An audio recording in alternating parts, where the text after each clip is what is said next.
Hey guys, Brian Stevens with the National Real Estate Post. Carl White and the Marketing Animals. The Animals want to let you know that they have a book perfect for 2022. It's Loan Officer Champions, where they take 10 loan officers, they talk to them about all the things that they do that make them successful. The idea is you buy the book, you read the book, and then you become like them, a Jedi Knight of the mortgage industry. If you'd like to learn more about it, all you have to do is click this banner right over there.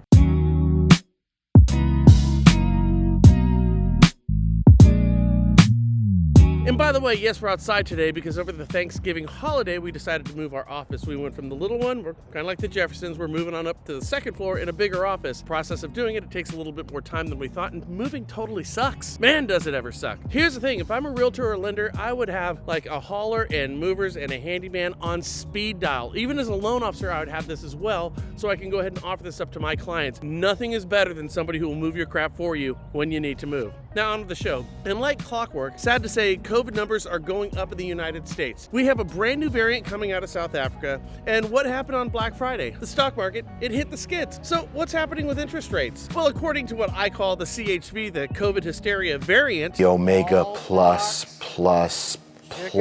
variant.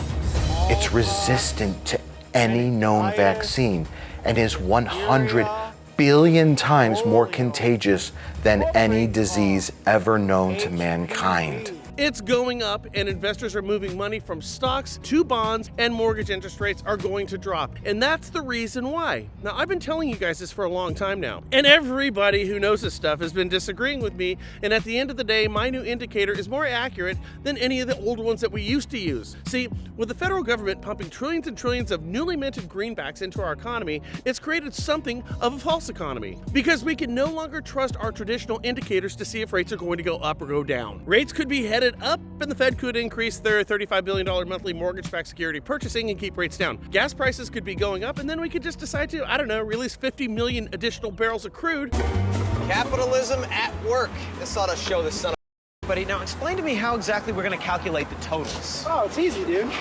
You pour gas into the car using one of these funnels, right? And I count how much gas is going into the car. From our strategic reserves to artificially pull prices down. Yeah, like that. But what's happening right now is on steroids, so you can't trust the old indicators when it comes to mortgage rates. And that's why I say they're going to go down. The COVID hysteria variant. With that said, mortgage rates are up, but so are applications for mortgages. And I'm not talking about rates yesterday, guys. I'm talking about rates tomorrow. Watch the next couple of weeks and let's just see what happens. Anyways, mortgage applications increased 1.8% from the week ending November 19th, despite higher rates, according to the Mortgage Bankers Association survey published this last Wednesday. The purchase index grew by 4.7% from the previous week. Refis went up by 0.4% from the prior week. Now, this is significant considering the Freddie 30-year fixed rate average is higher now than it was the last couple of weeks at 3.10% at 0.7% cost. So over this time, the average contract 30-year fixed rate mortgage for conforming loans, $548,250 or less, increased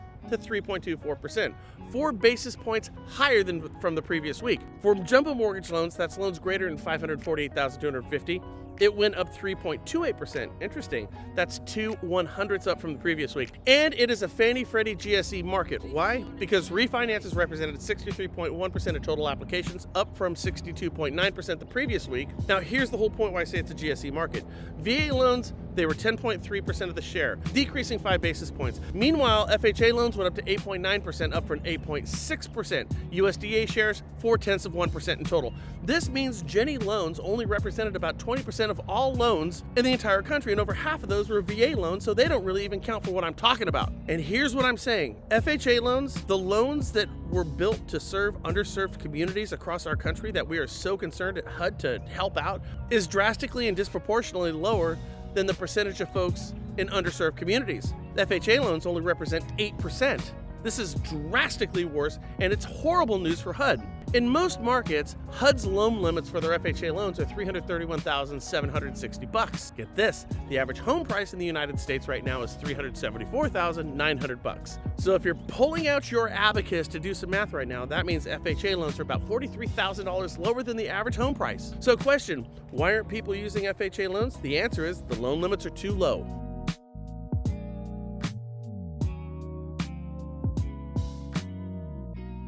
The FHA to mortgages is like a bike with only one pedal or a lock with the wrong key. You can't ride the bike, you can't open the door, and you cannot finance a house right now using the FHA. So what do I want for Christmas, and what should Director Fudge's New Year's resolution be? It's one of the same. Have HUD quit making the rounds through inner cities talking about ending homelessness, not because we don't want to end homelessness, but because that phrase has been overused and stepped on so much with so little effective implementation that it should be embarrassing to HUD because it's infuriating to me. So scrap those empty words and push the FHA loan limits to a bare minimum of the national average of our sales prices for houses to buy. All loans, FHA, right now, 8%. That number, my friends, needs to be about 20% if we are fulfilling our obligation to our underserved communities. So let's end the year in a flurry. I'm hearing that due to the contagion at our docks and fear of not getting your online Christmas shopping done in time, that most folks right now are actually shopping at actual retail shopping places for the holidays. So with that said, I'll see you tomorrow. But right now, it's time for me to do some 2021 Christmas shopping, if you know what I mean.